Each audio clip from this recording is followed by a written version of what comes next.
आज जो तुम कथा सुनने जा रहे हो वह उस रात की है जब भगवान स्वयं भूखे रह गए।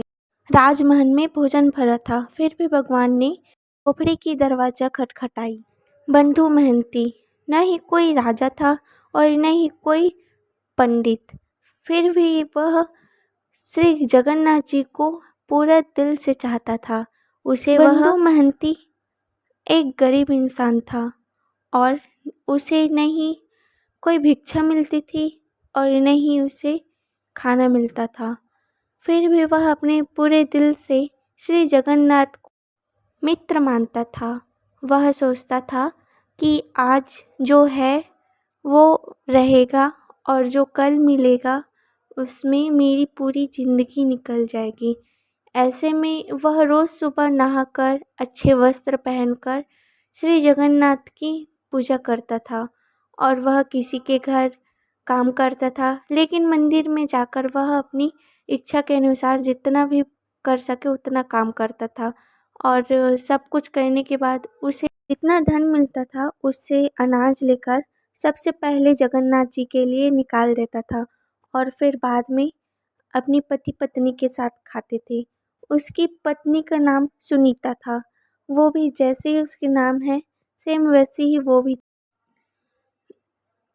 बंधु मेहनती और सुनीता की जोड़ी एकदम मस्त चलती थी। जैसे ही बंधु मेहनती जगन्नाथ जगन्नाथ करके जाप करता था, वैसे ही सुनीता भी श्री जगन्नाथ जी का ध्यान कर रखते थे और दोनों जने अपनी ज़िंदगी आसानी से गुजार।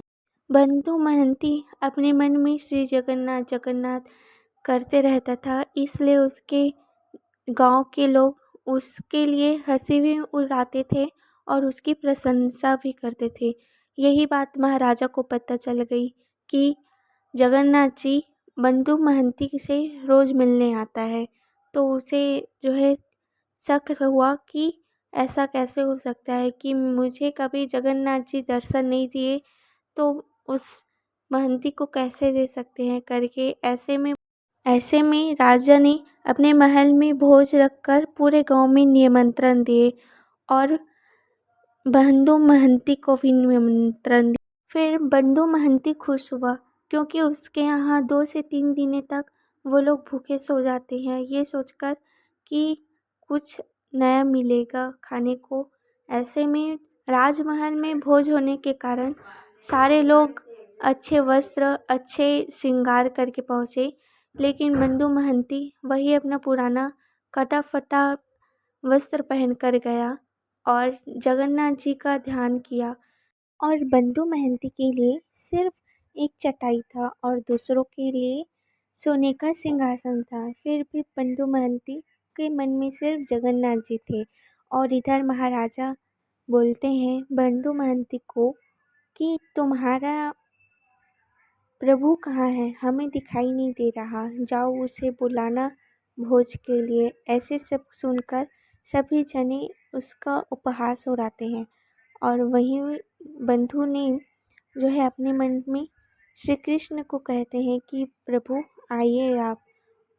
और इधर सभी जने अपना भोज शुरू किया, पर बंधु महंती ने एक दाना भी नहीं खाया क्योंकि उसे जो है उसके मन में सिर्फ जगन्नाथ जी पर ही भरोसा था। और इधर महाराजा जो है कहने लगे कि वह नहीं आएगा।